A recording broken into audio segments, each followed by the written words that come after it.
Meus amados irmãos, hoje nós vamos falar sobre um tema muito importante, polêmico sim, mas importante para a igreja de Jesus Cristo. Nós vamos falar sobre o mundanismo na igreja, amém? Nós vamos falar sobre coisas muito pertinentes, então nós vamos entender o que isso significa, nós vamos entender como vencer o mundanismo, como ele se manifesta e o quanto é destrutivo na vida do crente.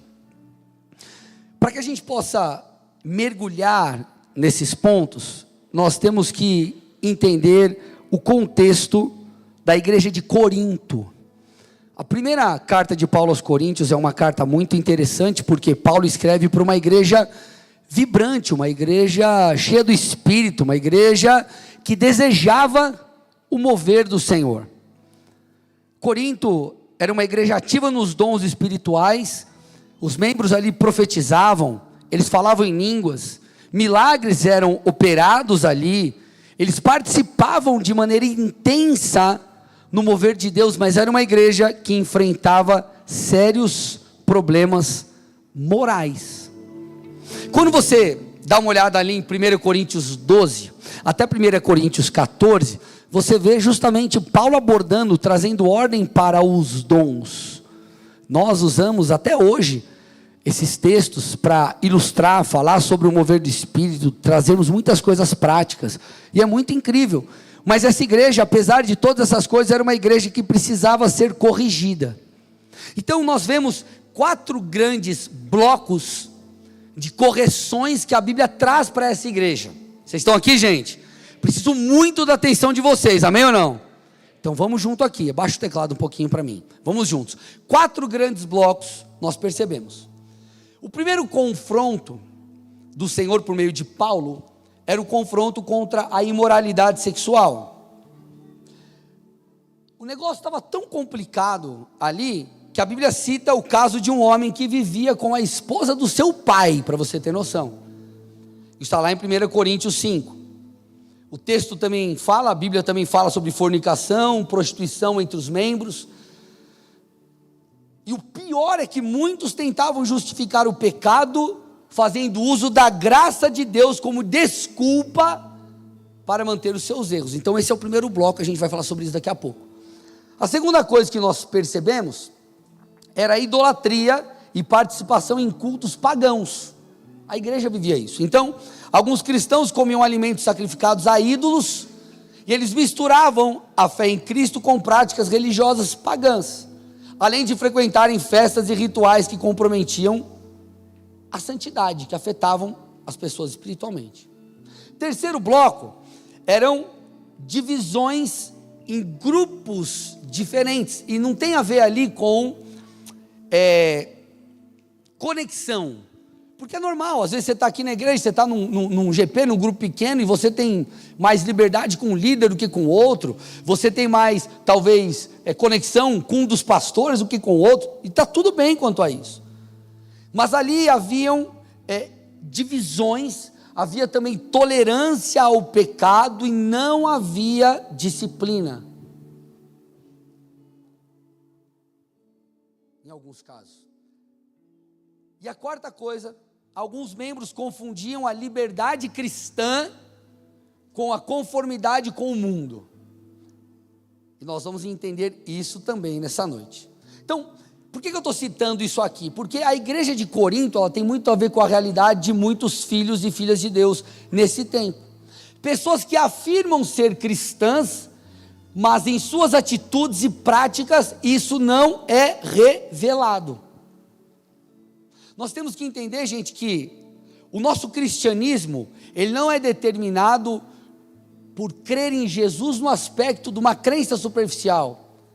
Como assim, pastor? Olha, eu creio, puxa vida, eu concordo com o que aquele pastor falou, eu concordo com a Bíblia, no que diz respeito a Jesus ter vindo ao mundo, eu acredito sim, André, acredito sim, pastor, Jesus veio ao mundo, morreu e está tudo bem, olha que legal, creio em Deus. Na verdade, a fé, essa crença em Deus é uma fé que muda tudo, porque ela molda a nossa maneira de viver. Então a minha vida no dia a dia, a minha prática, as minhas escolhas, a minha visão de mundo, a maneira que eu falo, penso, ajo, deve ser condizente com a fé que eu tenho. Agora, é claro, meus irmãos, todos nós estamos aqui em uma jornada de transformação, amém ou não? Todos nós somos corrigidos por Deus, a palavra nos exorta e todos nós estamos em alguma medida sendo transformados. E está tudo bem, nesse processo, nessa caminhada, você às vezes vai perceber, puxa vida, olha, isso aqui eu preciso arrumar, olha, isso aqui eu preciso consertar. Isso é uma coisa, porque todos nós, como eu disse, estamos em uma santificação progressiva. Uma coisa é errarmos numa jornada de crescimento, outra coisa é falarmos que somos cristãos, mas vivermos uma vida dupla. Vocês estão aqui ou não?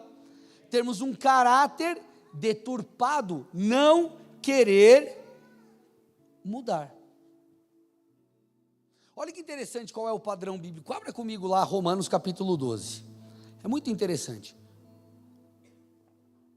Eu não sei como está na sua Bíblia, mas a minha Bíblia é a versão NAA. Se você der uma olhadinha aqui, Romanos 12, está escrito aqui, a nova vida. Então isso aqui os editores colocaram para descrever sobre o que Paulo vai falar nesse capítulo. Então Paulo está falando sobre a nova vida, ou seja, agora eu me converti, agora eu entreguei minha vida a Jesus, então eu preciso viver uma nova vida, eu preciso viver de maneira diferente. E aí Paulo explica isso. Versículo 1, portanto, irmãos, pelas misericórdias de Deus, peço que ofereçam o seu corpo como sacrifício vivo, santo e agradável a Deus. Esse é o culto racional de vocês. Versículo 2, e não vivam conforme os padrões desse mundo, mas deixem que Deus os transforme pela renovação da mente, para que possam experimentar qual é a boa, agradável e perfeita vontade de Deus. Então Paulo está dizendo, os cristãos, à medida que eles conhecem a Deus, leem a palavra, eles são mudados, transformados na sua maneira de pensar, e consequentemente em suas ações, e essas escolhas fazem com que nós sejamos como sacrifícios vivos. E é interessante esse jogo de palavras que Paulo faz, porque no Antigo Testamento, os animais eram mortos, para que pudéssemos clamar por perdão, ou buscar perdão dos nossos pecados, sacrifícios de adoração, de gratidão, existiam várias ofertas, quando você olha ali no Antigo Testamento. Agora, ele diz, nós somos sacrifícios, mas não mortos agora, porque devido à obra de Cristo, não há mais necessidade disso, a transformação ela é interior, o arrependimento também era lá atrás, claro, mas essa transformação ela é aqui dentro. Então eu sou um sacrifício vivo, eu me arrependo e eu mudo, eu escolho viver uma vida que agrada a Deus, então eu morro, não mais fisicamente, mas para os meus desejos, e eu vivo de uma forma que glorifica o nome do Senhor. O que eu estou tentando te dizer de maneira clara é, o crente deve viver de maneira diferente daqueles que não creem em Deus. Ponto, meus irmãos. Há essa necessidade. Não dá para ser crente e viver conforme Paulo diz aqui, segundo os padrões do mundo. Não existe essa possibilidade. Para você, hoje, cada igreja tem a sua liturgia, a sua maneira de culto, existem igrejas que têm muitos usos e costumes e tudo bem, mas conforme o tempo foi passando, alguns tabus, algumas coisas elas foram mudando, no sentido de usos e costumes. Então, você usa calça, você pode usar um boné, algumas coisas foram quebradas. Então a igreja, de certa forma, ela se modernizou nisso. Só que se modernizar não tem nada a ver com viver segundo o padrão do mundo, moralmente falando. O crente precisa viver de uma maneira santa e separada. Você pode ser estiloso, irmão, tudo bem? Mas não mundano. Amém ou não? Você pode ser estiloso, mas você não precisa ser mundano.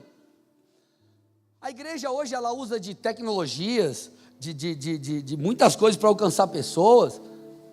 Hoje a música gospel existe muitos ritmos. Tem rap gospel, trap gospel, tem várias coisas para você curtir uma música legal, que glorifica o nome do Senhor. Agora, isso não nos isenta, ou melhor, isso ser moderno, vocês estão entendendo o que eu estou dizendo, não nos exime de viver uma vida santa. Então a igreja ela pode se modernizar, mas ela não pode se mundanizar. Você está aqui ou não? Pode se modernizar, a parede aqui é preta, depois muda, sei lá, daqui a pouco muda alguma coisa, as coisas mudam, irmãos, mas a igreja não pode se mundanizar, ela ajusta a forma, que prega o evangelho, que comunica, mas ela não se corrompe pelo pecado. Por que eu digo isso? Porque muitos cristãos, no anseio de ser tão atual, acabam se tornando parecidos com aqueles que nós estamos procurando transformar, no sentido moral da palavra. A gente quer se parecer tanto com o mundo, muitas vezes para se conectar, que nós acabamos nos perdendo. Então não tem problema, você pode ser estiloso, você não precisa ser quadrado, chato, nem um cara, enfim, estranho, amém? Ser crente não é ser estranho, amém, irmão? Vê se tem alguém estranho perto de você aí, né? Ou não? Agora, você tem que ser santo, amém ou não, gente? Então a igreja ela pode se modernizar, ela deve se modernizar, mas ela não pode se mundanizar. Agora, como que nós sabemos que o mundanismo entrou na igreja? Agora a gente começa, vocês estão prontos ou não? Como nós sabemos que o mundanismo entrou na vida de muitos? Primeira coisa, quando há imoralidade sexual. Olha, por que eu falei da igreja de Corinto? Porque Corinto era uma cidade portuária na Grécia Antiga, e ela era muito famosa pelo comércio, mas também pelas festas e práticas liberais. E o que acontece? Isso influenciou a igreja. Irmãos, escute, nós vivemos nesse mundo, mas o que Paulo falou? Renove o seu entendimento, para que você seja influenciado pela Bíblia, e não por esse mundo. E quando fala mundo, gente, não é o mundo, planeta Terra, tá? Bichinho, sistema, amém? Não se corrompa por esse sistema mundano, porque o reflexo da igreja de Corinto é o reflexo que nós vivemos hoje. Muitos são influenciados pela cultura. Sério, pastor, que isso acontece no meio crente? As estatísticas sempre nos mostram. Eu quero que você dê uma olhada nessa estatística no telão agora. Olha isso. Com que frequência é assistido pornografia? Eu quero que você perceba, terceiro bloco ali, ó. Não cristãos, 68%. Dá uma olhada, cristãos praticantes. 50 aí? Pastor, o que é cristão praticante? Eu vou ler para você aqui, ó. Cristãos praticantes são aqueles que afirmam que a fé é parte importante de suas vidas e frequentam a igreja. Eu estou ficando louco ou está falando que é 54%? Metade. Sabe o que isso me mostra? Que o mundo ganhou espaço no coração dos cristãos. Esse é um dos assuntos, mas o reflexo é o mesmo. A igreja tem se tornado mundana. Essa é uma mensagem dura, mas eu preciso compartilhar com vocês. Vocês estão aqui comigo? A grande pergunta é: como isso começa? Porque começa em algum lugar. Isso começa nas pequenas concessões e exposições. A queda começa com pequenas concessões e exposições. Você não cai em queda livre. Você vai, as pessoas vão caindo, elas vão se esfriando, elas vão dando concessões. E como eu sei que são em pequenas concessões, põe a outra estatística para mim. Os não, ali ó, cristãos praticantes, eles creem que essa exposição é ruim, 67%. Se 67% sabe que é ruim, por que eles continuam praticando? Me explica. Os outros ali, ó, não é bom nem ruim, e é algo bom para crente, não tá, infelizmente, já está perdido aqui já. Precisa se arrepender urgentemente. Todos precisam, né? Mas, agora, por que é algo ruim e continua fazendo? Porque as quedas, elas são de pouco em pouco. Põe de novo aquela frase para mim. A queda começa com pequenas concessões e exposições. Começa com um vídeo no Instagram que você vê. Começa com um conteúdo que você não deveria ver. Começa com uma conversa com alguém que você não deveria ter. Começa com uma música que você ouviu e te lembrou de tempos antigos. Tipo um Fábio Júnior, assim que você... Carne e unha. Está repreendido, pastor, misericórdia, credo Jesus. Hoje já veio a letra na cabeça, misericórdia. Só para você ver, irmãos, eu não sei se você foi como eu, que na sua infância, você ouvia aquela desgraceira de Mamonas Assassinas. Mas se isso tocar em algum lugar, parece que a letra vem assim, ó.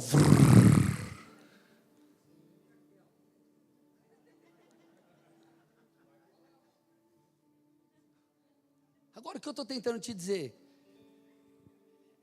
Tudo isso te remete a um momento da sua vida.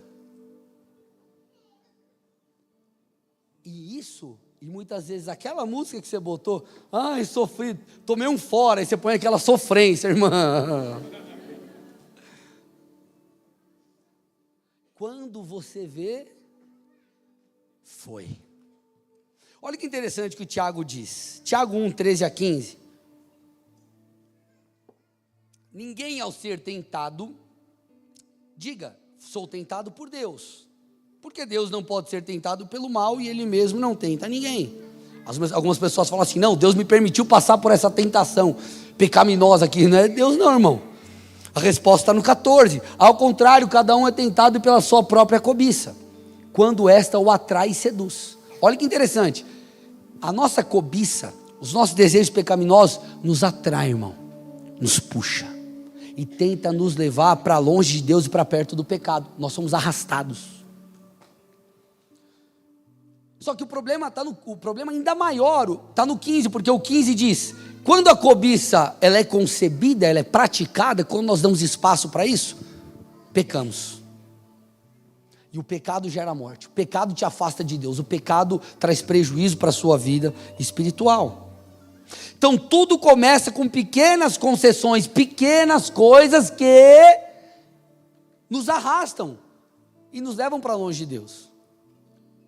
Quais são, meus irmãos, as pequenas concessões que nós abrimos e nós temos que entregar hoje no altar de Deus? Porque Eclesiastes 10, versículo 1 diz algo muito interessante. O texto diz, assim como a mosca morta faz o óleo do perfumador exalar mau cheiro, assim também uma pequena tolice pode ter mais peso do que a sabedoria e a honra. Então ele está dizendo, como aquela mosquinha que cai no óleo do perfumista, e estraga tudo, uma pequena mosca. Assim acontece com pequenas concessões que nós damos. Então, essas pequenas concessões vão trabalhando negativamente em nós e nos mundanizam. Posso falar algumas coisas aqui? Aí a pessoa está lá, se guardando no Senhor, esperando um homem, uma mulher de Deus. Começa a namorar, irmão, cai. Aí, peraí, que tipo de padrão é o teu? Que tipo de padrão de relacionamento nós temos tido? Não, pastor, mas veja bem, é difícil, irmão.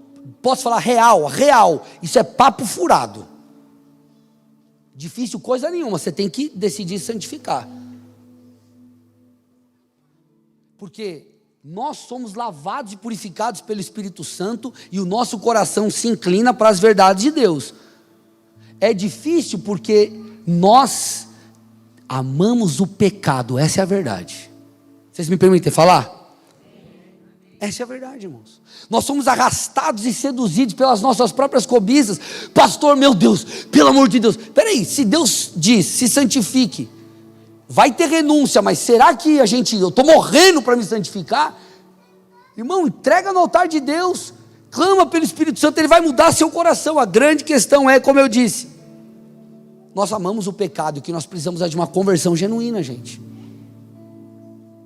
Essas concessões geram o quê? Adultérios, no caso, nos casamentos. Pessoas comprometidas que ficam com um papo furado com outra. Não, pastor, eu falei de manhã isso, né? Pastor, é que eu tenho lá no meu trabalho uma amiga. É minha best friend, pastor. Vá para lá, rapaz, que tá maluco? Tua melhor amiga é tua esposa? Hã? A gente brinca, falando sério, mas essa é uma verdade, meus irmãos. Nós temos que tomar cuidado com as pequenas concessões. Olha o que Jesus disse. Mateus capítulo 6, 22 e 23. Os olhos são a lâmpada do corpo. Presta atenção. Se os seus olhos forem bons, todo o seu corpo será cheio de luz. 23. Porém, se os seus olhos forem maus, todo o seu corpo estará em trevas. Portanto, se a luz que existe em vocês são trevas, que grandes trevas serão. O que nós temos colocado diante dos nossos olhos, dos nossos ouvidos, a que nós temos, meus amados irmãos, exposto o nosso coração. Porque senão, além de nós sermos afetados, nós, porque agora estamos em trevas, somos cristãos mundanizados, nós vamos afetar os outros irmãos negativamente. É sério. Aí sabe o que a gente começa, sabe o que as pessoas começam a falar? Não, esse negócio é exagero, essa santificação é exagero, essa abstenção de algumas coisas, isso é exagero, pastor, pelo amor de Deus. É o sistema religioso, a igreja fundamentalista. Irmãos, será que o nosso Instagram edifica ou prejudica? Estou falando como cristãos. Será que as coisas que nós postamos afastam ou aproximam as pessoas de Deus? Vocês estão aqui ou não? Vamos junto ainda ou não? Pastor, então qual é a direção de Deus? A direção de Deus, 1 Tessalonicenses, capítulo 4, versículos 3 a 5, a vontade de Deus é essa: a santificação de vocês, que vocês se abstenham da imoralidade, que cada um de vocês saiba controlar o próprio corpo em santificação e honra, não com desejos imorais, como os gentios que não conhecem a Deus. Essa é a postura do crente, meus irmãos. O que vai produzir impacto nas pessoas é a nossa santidade, é o nosso compromisso com Deus. É quando as pessoas passaram o tempo, você é quadrado, hein? E passa o tempo, tua família está lá sólida, teu casamento está firmado no Senhor. Escute, irmãos, os frutos vão gritar, vão clamar e vão proclamar que Deus é bom e que vale a pena ter uma aliança com o Senhor.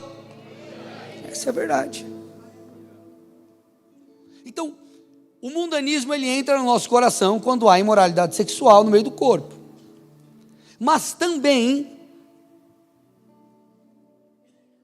o mundanismo entrou no corpo de Cristo quando há, põe o segundo tópico aí para mim, polarização e falta de unidade.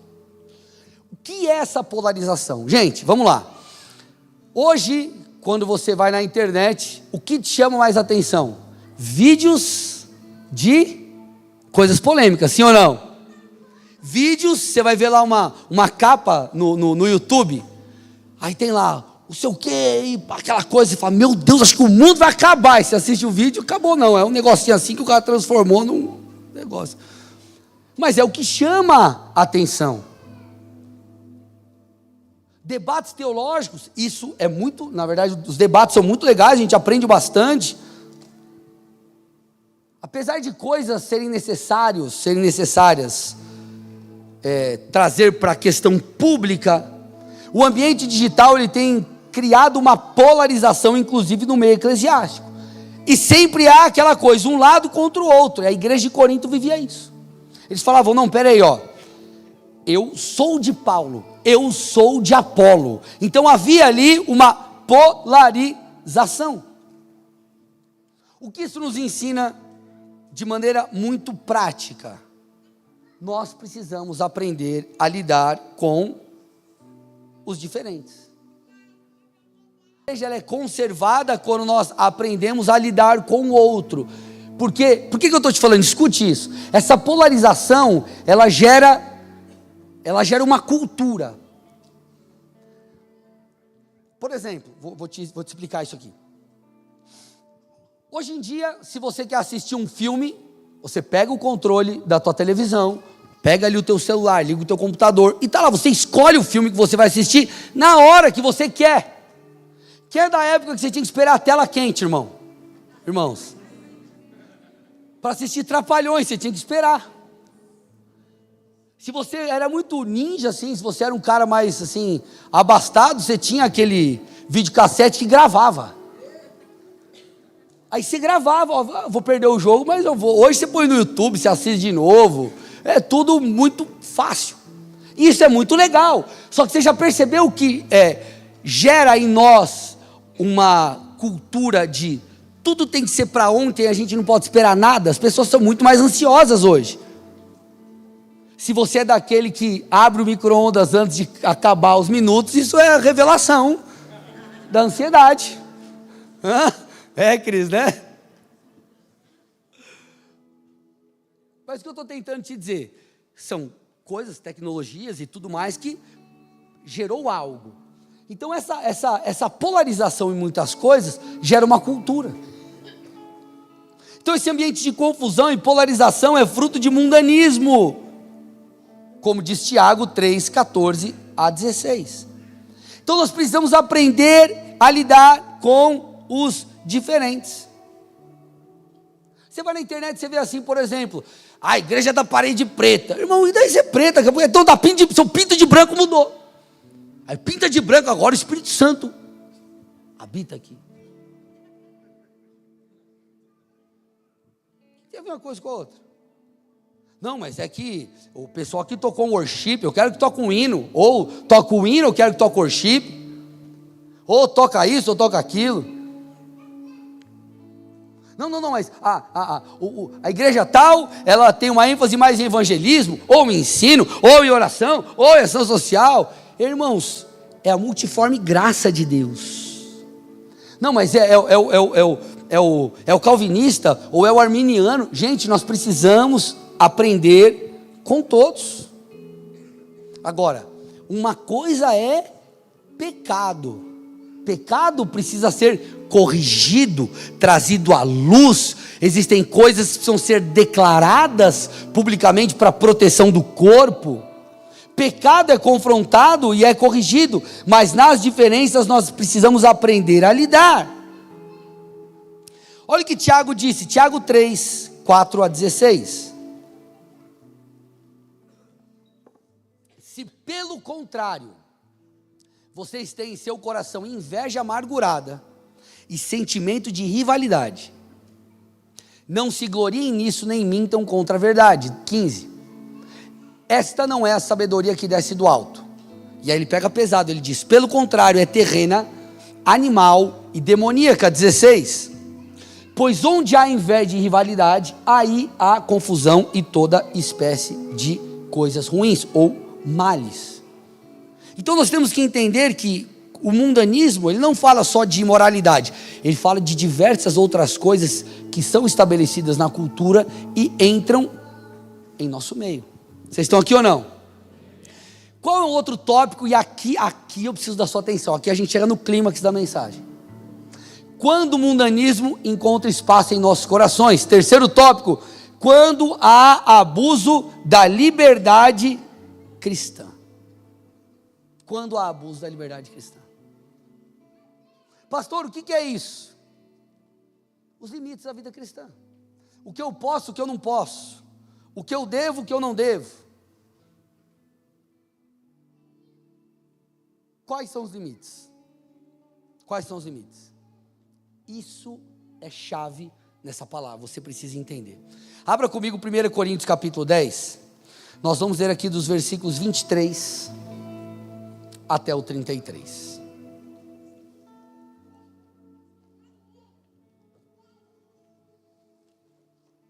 A discussão aqui é os banquetes, as carnes sacrificadas aos ídolos, que eram o contexto daquela época. A discussão daquela época, pode ou não pode, assim como nós vemos no meio cristão, pode, não pode, devo, não devo, muitas coisas que existem dúvidas. Olha como Paulo trata o assunto. 23. Todas as coisas são lícitas, mas nem todas convêm. Todas as coisas são lícitas, mas nem todas edificam. Ninguém busque o seu próprio interesse, presta atenção, e sim o do seu próximo. Comam de tudo que se vende no mercado sem questionamento algum por motivo de consciência, porque do Senhor é a terra e a sua plenitude. Ele está falando sobre a discussão deles lá na época. 27, se alguém que não é crente convidá-lo para comer e vocês quiserem ir, comam de tudo que for posto diante de vocês, sem questionamento algum por motivo de consciência. Porém, se alguém disser a vocês, olha, isso aqui, essa comida é sacrificada ao ídolo, ele diz, não comam, por causa daquele que deu a informação e por motivo de consciência. Consciência digo, não a sua própria mente, mas a do outro. Pois, por que a minha liberdade deve ser julgada pela consciência de outra pessoa? 30. Se eu participo com gratidão, por que sou criticado por causa daquilo porque dou graças? 31. Portanto, se vocês comem, ou bebem, ou fazem qualquer outra coisa, façam tudo para a glória de Deus. 32. Não se tornem motivo de tropeço, nem para judeus, nem para gentios, nem para a igreja de Deus. Assim como também eu procuro em tudo ser agradável a todos, não buscando o meu próprio interesse, mas o de muitos, para que sejam salvos. Então a discussão aqui, como eu disse, meus irmãos, alguns naquela época, por se acharem fortes na fé, ou estarem fortes na fé, participavam de práticas pagãs, como comer em banquetes nos templos dos ídolos, ou se misturar em ambientes que os exporiam a coisas não tão boas, e eles alegavam isso sobre o aspecto da liberdade. Eu sou livre em Cristo. A grande questão aqui, que Paulo nos ensina, é que as nossas escolhas, o mau uso da liberdade cristã, pode levar irmãos mais fracos à queda. O mau uso da liberdade cristã pode comprometer o nosso testemunho diante daqueles que não creem em Cristo, além de nos expor a coisas que podem nos levar a práticas pecaminosas. Então Paulo está dizendo, você precisa fazer bom uso da sua fé, você precisa cuidar para não ser motivo de escândalo para os mais fracos. Cuide, tome cuidado. Então, meus irmãos, existem práticas, escute o que eu vou dizer aqui, que embora não sejam ilícitas ou pecaminosas em si mesmas, elas podem afetar e enfraquecer a nossa comunhão com Deus e comprometer o nosso testemunho diante dos homens, diante dos outros. Meus pais, vou dar um exemplo pessoal para vocês, meus pais, eles não são aqui de Curitiba, eles moram em São Paulo, e às vezes vêm para cá, e já teve vezes meu pai chegar e falar assim, filho, compra para mim uma cerveja lá no mercado. E eu não comprei para beber, ou eu não compraria para beber, mas eu faria para ajudá-lo. Só que eu quero que você imagine, quero que você pense, imagine que você se encontra comigo no mercado, Aí tem eu lá no carrinho com umas caixinhas de Heineken. Você vai falar, sabia, pastor cachaceiro. Ele tem cara mesmo. Tem cara de cachaceiro esse pastor aí. Toma uns goró, sabia. Deus mostra. Sabia, Deus mostra. Deus não deixa o pecado, Ele mostra. Irmão, até eu provar que o focinho de porco na tomada, irmão, já escandalizei meio mundo. Pai, seguinte, expliquei, ele, lógico, sabe, sou pastor, entendeu de boa. Agora, tem pessoas que falam assim, eu não devo nada para ninguém, vai cuidar da sua vida, que eu estou cuidando da minha. É isso que Paulo falou?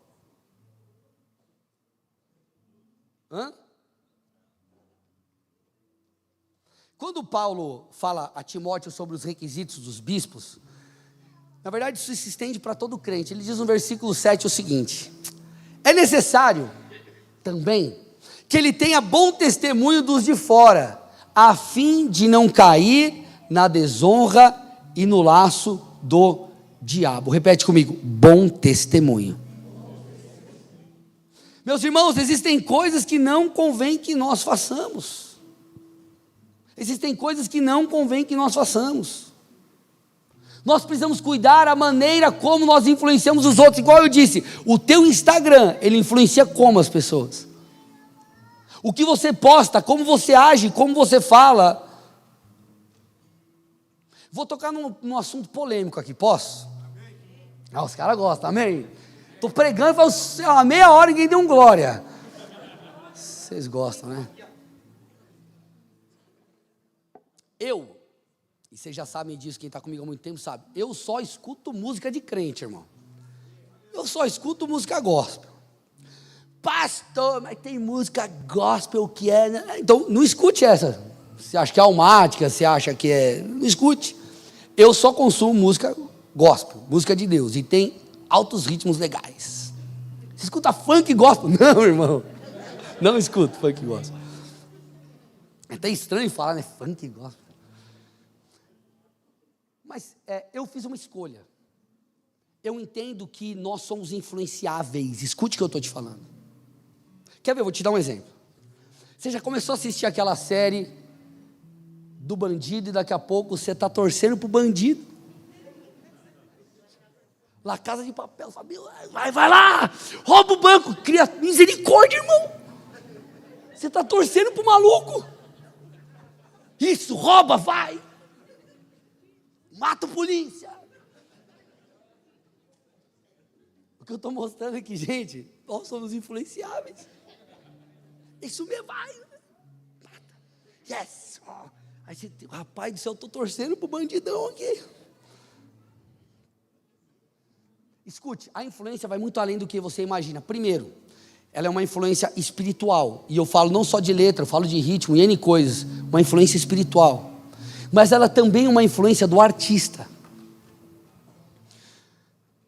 Ainda mais com a rede social. Vocês viram o vídeo do Felca, né? Vocês viram, acho que a maioria aqui, se não todos, devem ter visto todo aquele vídeo do Felca, a adultização e todas aquelas coisas. Eu vi um comentário, me chamou muita atenção. Uma professora escreveu assim... A pessoa falando, eu sou professora e eu tenho na minha turma crianças que se espelham, querem ser como a Camilinha. Gente, raciocina. Por que a pessoa olha e ela se espelha naquilo? Porque é uma referência de sucesso. Você vai começar a seguir, escutar, assistir o artista XYZ, você vai ser influenciado. Agora imagina, se eu saio aqui da igreja, gente, Deus abençoe, saio e tal, aí eu paro ali no sinaleiro, está tocando um Mamonas no meu carro. Você não vem no próximo culto. Você vai falar, esse pastor é promíscuo. Porque o meu testemunho afetou alguém. Então, quais são as nossas escolhas no dia a dia? Se lá no nosso trabalho... Estava conversando com o irmão e ele falou assim para mim, pastor, Os caras chegaram para mim depois e falaram assim, quando você entrou aqui na empresa, nossa, você viu que a gente ficava te cutucando? Porque eu queria ver se você era crente de verdade. Se o galera te cutucar, o que vai sair de você?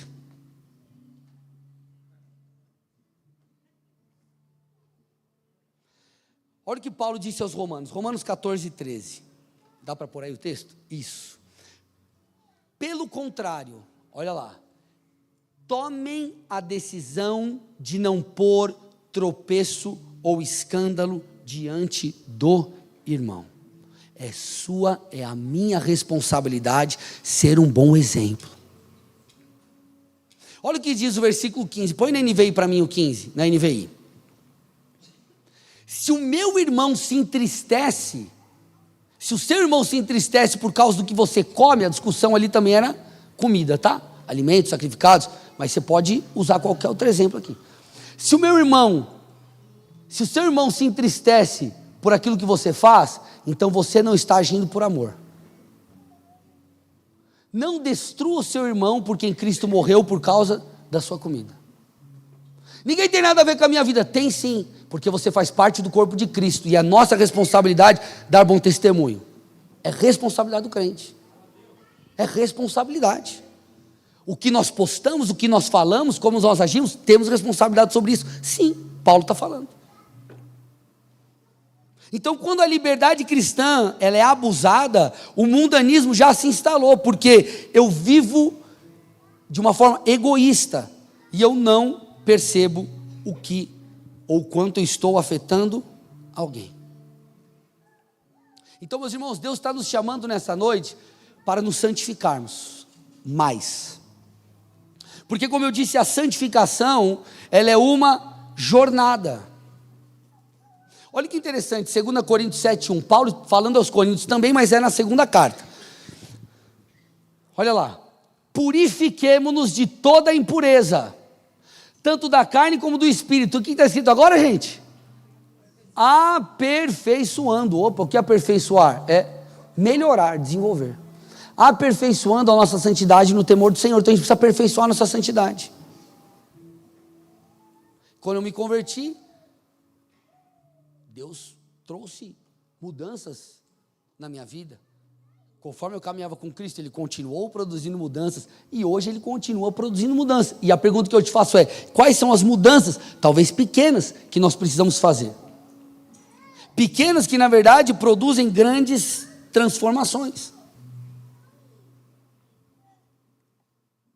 Porque, meus irmãos, nós temos que entender que, como eu falei no início, um crente, ele precisa viver como um crente.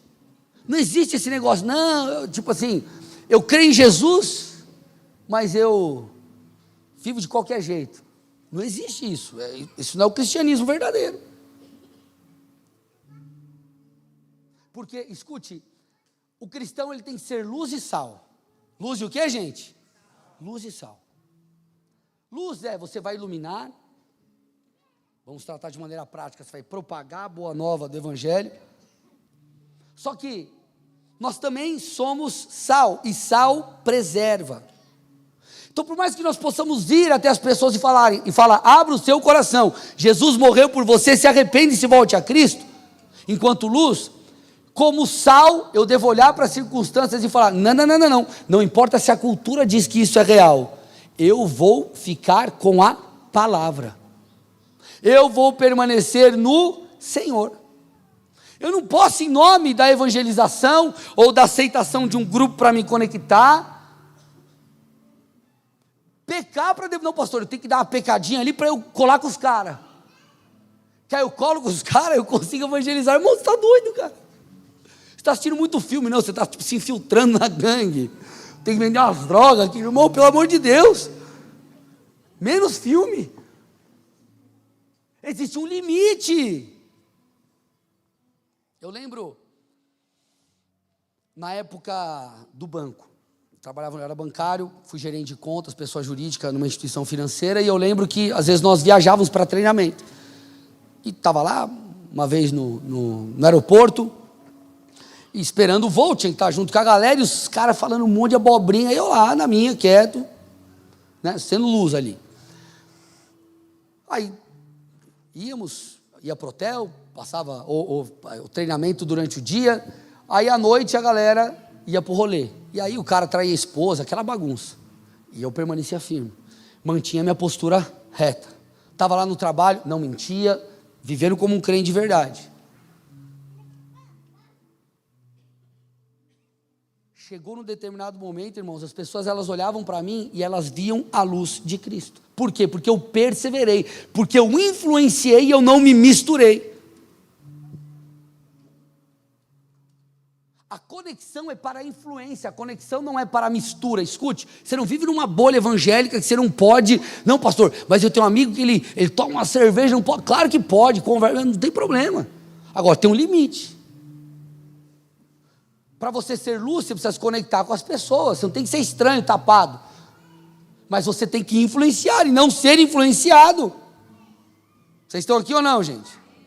A conexão é para a influência e não para a mistura. Perceba o que Jesus fazia. Jesus comia com os pecadores. Só que ele chamava as pessoas ao arrependimento. Então, se eu me aproximar de alguém que tem práticas deturpadas, eu assumo o mesmo comportamento que essa pessoa, eu deixo de refletir a luz de Cristo, irmãos. E eu passo a ser influenciado. A Bíblia é veemente contra essas coisas. Olha o que Paulo diz em Efésios 5:11. Olha que interessante. E não sejam cúmplices nas obras infrutíferas das trevas. Pelo contrário, tratem de reprová-las. Então a Bíblia não apenas nos diz para não praticarmos as más obras. Ele diz que nós temos que reprová-la.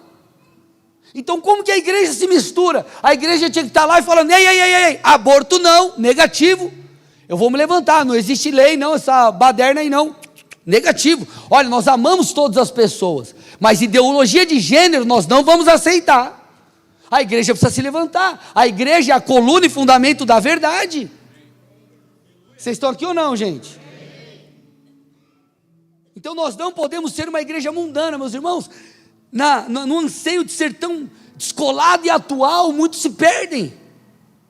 E vão se perdendo por pequenas coisas. Será que nós nos esquecemos de textos como dois que eu vou ler aqui? Primeiro deles, 1 João 2:15-17.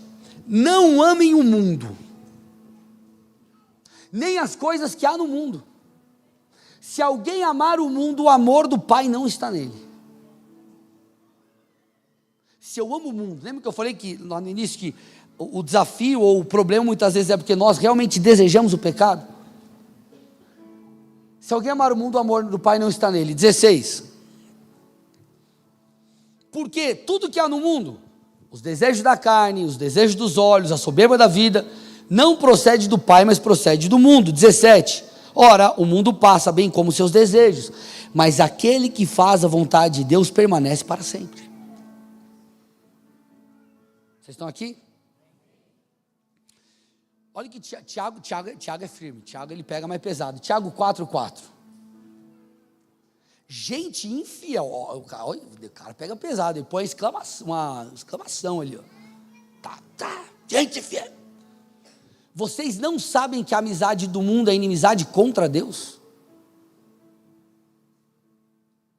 Aquele, pois, que quiser ser amigo do mundo, se torna inimigo de Deus. Ele está dizendo, se nós tomamos por padrão a moralidade lá de fora, que na verdade é uma imoralidade, nós nos afastamos de Deus, ponto, gente, é isso. Então, crente, vou falar real, não é tudo que você pode ler, não é tudo que você pode ver, não é tudo que você pode ouvir, não é tudo que você pode comer, essa é a verdade, irmãos. E glória a Deus por isso, porque isso faz de nós pessoas que se parecem com Cristo. Isso torna eu e você mais santificado e mais íntimo de Deus, porque estaremos mais sensíveis espiritualmente.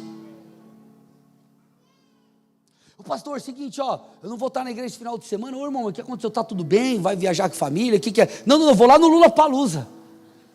Misericórdia, irmão, pelo amor de Deus, é sério? Não, da hora, vou assistir o show, sei lá, da Madonna, irmão, misericórdia, cara. Gente, não dá. Tem que pagar, sei lá, quentão no ingresso. Sei lá quanto que é. Festivais, meus irmãos, marcados por práticas demoníacas. O que você está fazendo lá? Não, eu vou lá para evangelizar. Vai lá na porta, então evangeliza. Para que tem que ir lá curtir? Eu vou dar uma curtida. Eu vou curtir 5 shows, aqui depois evangelizo. Tem que se evangelizar, irmão.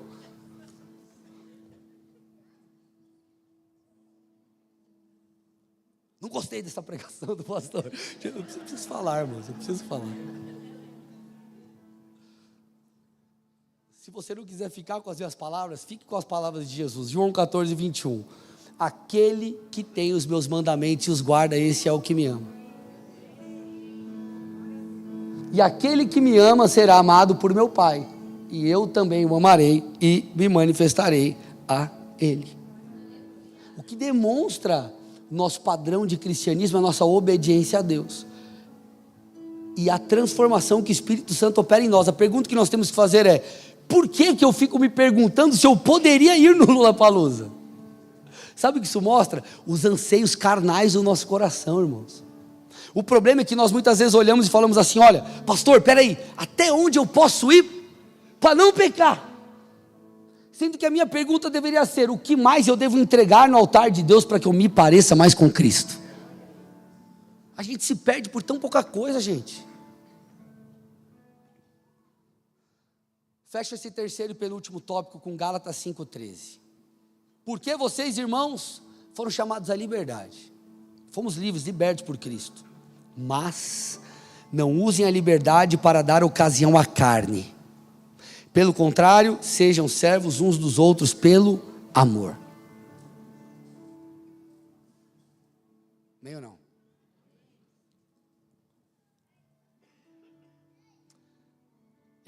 Antes de entrar no quarto tópico, vocês lembram daquela situação em 2022 do mendigo Givaldo que teve um caso com a mulher de um personal trainer? Vocês lembram disso? Absurdo, né? Vocês lembram disso? Sabia que ofereceram para esse cara a chance, não foi para frente, mas cogitaram a possibilidade de ele sair candidato a deputado? Nossa, pastor, a pergunta é: por que cogitaram isso? Sabe por quê? Porque tem quem vota. Tem quem vota por quê? Padrão moral totalmente deturpado. Esse é o Brasil. Vocês estão aqui? Esse é o Brasil. A pergunta é: que diferença a igreja está fazendo? Porque às vezes nós vamos fazer a diferença. Não, eu tenho que colocar, sei lá, uma pessoa mega master lá nas áreas de influência. Tem que ter um jogador muito crente, um cara na televisão muito crente, um na política muito crente, um outro no cinema muito crente, muito crente, muito... A gente pensa assim. Posso te falar, irmão, sabe onde está o poder da influência? Aqui, ó, em nós, lá no dia a dia, com papai, com mamãe, com titia, com titio. Deus ia acrescentando na igreja primitiva os que iam sendo salvos, porque a igreja se mobilizava. A pergunta é: como nós agimos no dia a dia? Amém? Quarto ponto: quando a mundanização ganhou espaço no coração do homem? Quando eu amo mais as coisas desse mundo. Para eu te explicar, eu preciso trazer um contexto aqui. E nesse contexto, eu vou continuar falando de Paulo, mas eu vou fugir um pouco do contexto de Corinto, da igreja de Corinto. Paulo, ele tinha muitos colaboradores. Há quem diga que no Novo Testamento são citados diretamente 36 cooperadores de Paulo. Você vê, por exemplo, pessoas como Barnabé, como Silas, Timóteo, Tito, Lucas, Marcos, Priscila e Áquila e outras pessoas. E uma dessas outras pessoas, ou um desses outros colaboradores, é um irmão chamado Demas. Demas. A Bíblia cita Demas em alguns textos, mas o texto que eu quero ler com vocês é 1 Timóteo 4, ou melhor, 2 Timóteo 4, versículo 10. Paulo diz assim: porque Demas, tendo amado o presente século, me abandonou e foi para Tessalônica. Para Tessalônica. Demas era alguém que trabalhava lado a lado com Paulo no Evangelho.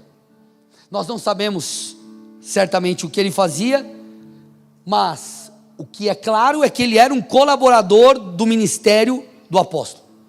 Talvez ele era um ajudante nas viagens missionárias, talvez ele dava ou fornecia um apoio mais prático, quem sabe ele discipulava pessoas, evangelizava, mas ele era um colaborador, ele era um obreiro, assim como nós temos muitos obreiros aqui, assim como você é um colaborador na casa de Deus e na causa de Cristo.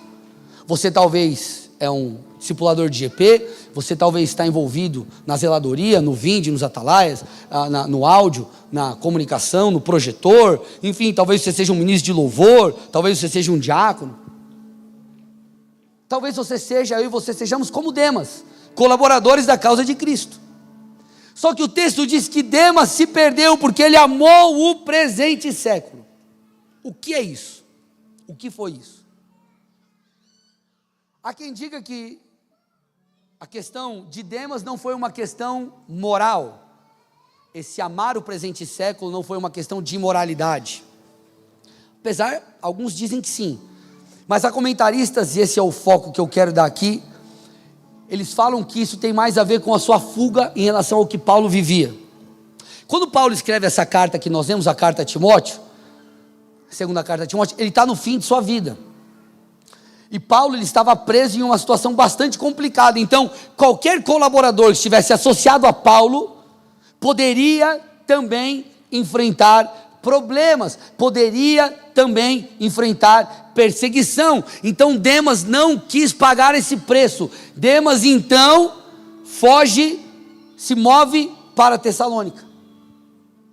E Tessalônica representava um lugar de segurança, um lugar de conforto, um lugar de prazeres, em contraste àquilo que Paulo estava vivendo. Paulo estava preso, Paulo estava sendo perseguido. O que isso me mostra? Eu não preciso de imoralidade para me afastar de Deus. Se a chama se apagar, isso já bastou de certa forma. Muitas vezes o problema, meus irmãos, está em amarmos mais as coisas desse mundo do que o Senhor. As fases da vida, elas podem ser grandes professores para que amadureçamos, mas elas também podem nos dar uma rasteira. Em nome das fases da vida, eu não busco mais a Deus. Não, pastor, agora eu estou numa fase mais voltada para a família. O que isso tem a ver com a leitura bíblica diária? O que isso tem a ver com o horário? O que isso tem a ver com congregar? O que isso tem a ver com buscar a Deus? O que isso tem a ver com a chama no coração que se apagou? Vocês estão aqui? Não, estou numa fase mais profissional, glória a Deus. Talvez você não vai conseguir se envolver tanto com tantas coisas que você era envolvido antes, mas o que isso tem a ver com influenciar pessoas, como eu disse, com congregar, com buscar a Deus, com ter intimidade com o Espírito Santo?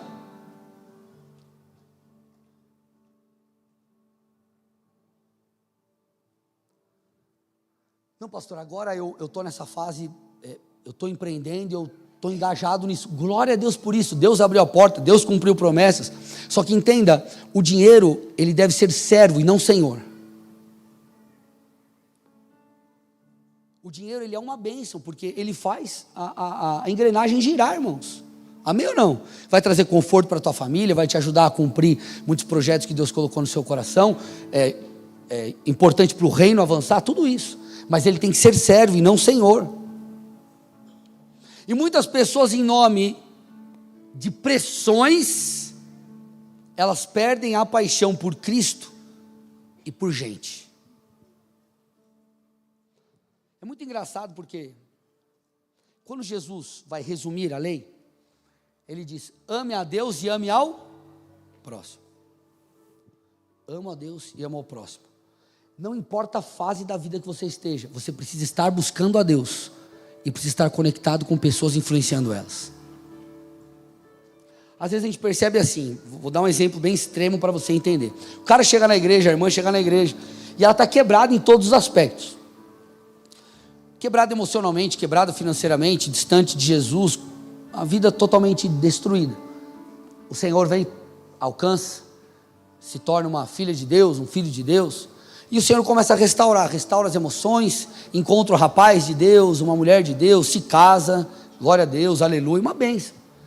Deus abre a porta de um emprego ou algo, a pessoa está empreendendo, enfim, e ela começa a prosperar, ela começa a crescer. E à medida que isso acontece, as pessoas, você pode ter certeza, elas estão olhando para você, elas estão vendo a ação de Deus na sua vida.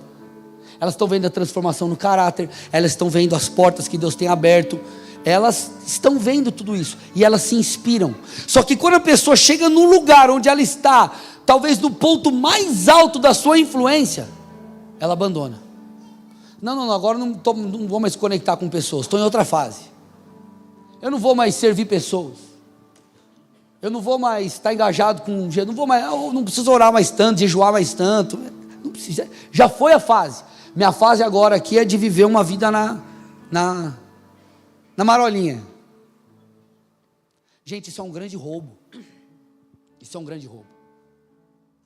João escreve o livro do Apocalipse no final de sua vida. As maiores revelações que ele teve foi lá. O Apocalipse, pastor, o livro do Apocalipse é para falar do fim do mundo, acabar tudo, meu Deus. Apocalipse é a revelação. Revelação sabe de quem? De quem Cristo é. João está falando de Jesus. Vocês estão aqui comigo ou não? Ele escreveu sobre as principais coisas no fim de sua vida. E às vezes nós estamos no fim da nossa vida, ou numa jornada, já lá na frente, a gente olha para trás e a gente perde o ímpeto. Perde o ímpeto na busca a Deus, perde o ímpeto no serviço cristão, perde o ímpeto no casamento, perde o ímpeto em várias áreas.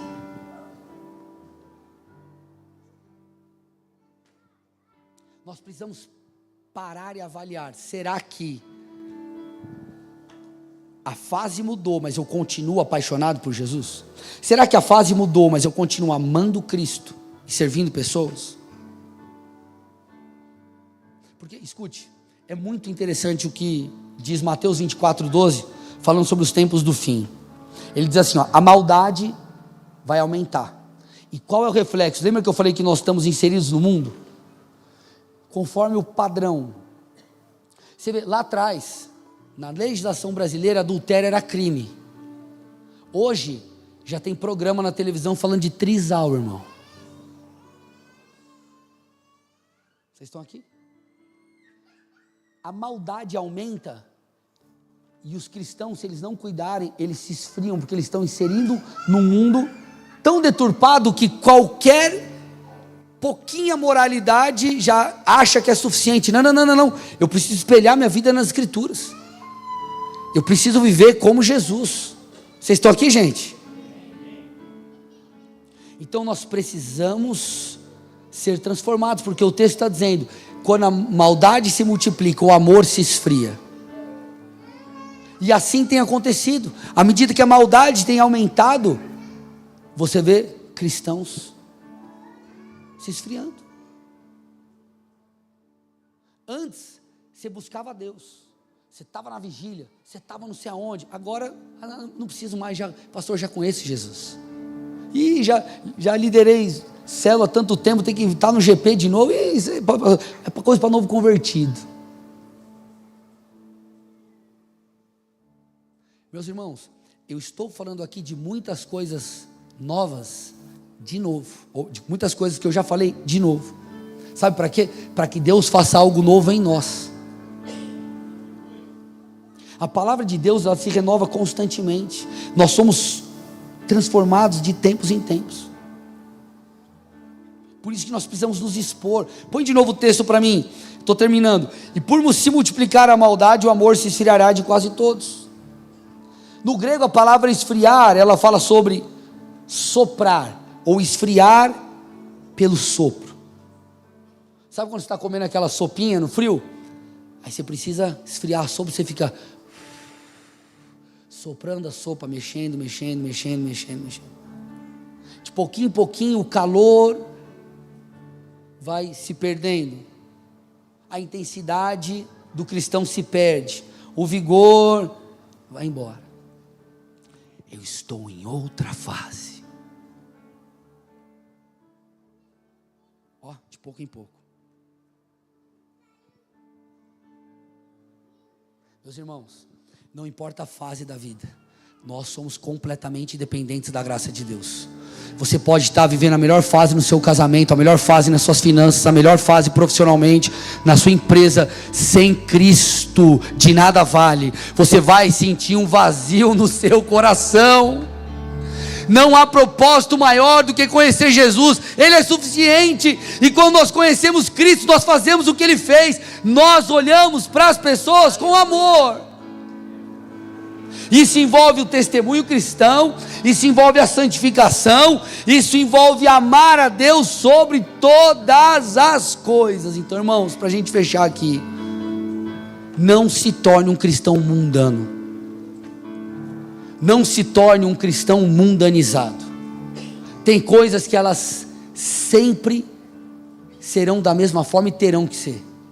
A tua santidade, a tua postura, o teu comprometimento, o teu zelo pela palavra.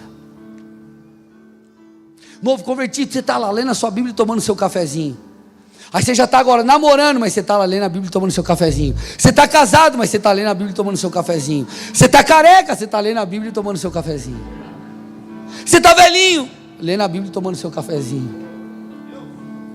Por favor, gente, eu não tenho muito tempo de ministério, eu sou pastor há 11 anos, já lidero há uns 20, mas pastor local há 11, eu já vi tanta gente se perder, tanta gente perder a paixão por Jesus, a pessoa se tornou uma pessoa moral,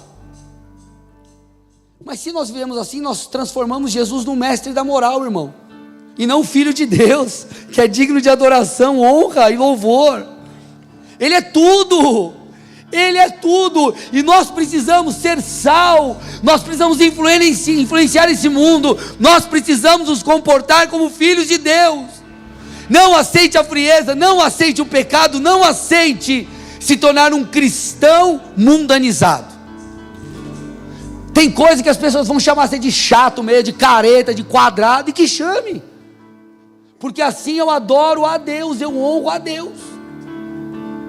Na faculdade, acabava a aula, a gente ficava no corredor conversando, aí estava lá junto com a galera, passava uma menina, os caras, olha a menina aí.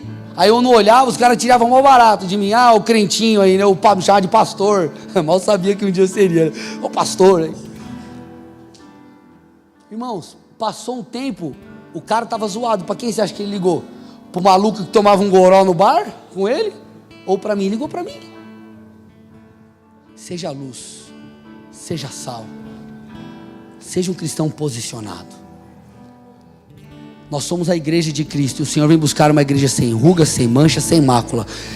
Pastor, mas o amor vai se esfriar de muitos, mas não de todos, e eu não vou ser, e eu espero que você também não seja esse que vai apagar, permitir que a chama se apague. Nós vamos ficar de pé e nós vamos adorar o Senhor. Pai, em nome de Jesus Cristo, nós não queremos ser uma igreja mundanizada, nós queremos ser uma igreja santificada, nós queremos, Pai, estar prostrados aos seus pés. Não importa o que está acontecendo lá fora, nós somos guiados pela palavra. Ela é lâmpada para os nossos pés e luz para os nossos caminhos. A mente que devemos ter é a mente de Cristo e não da cultura. Então nós pedimos, Espírito Santo, vem nesse lugar, produz quebrantamento, produz santificação, produz arrependimento, porque nós somos o seu corpo. Nós somos a igreja de Jesus, e transforma-nos nessa noite, santifica-nos nessa noite, em nome de Jesus.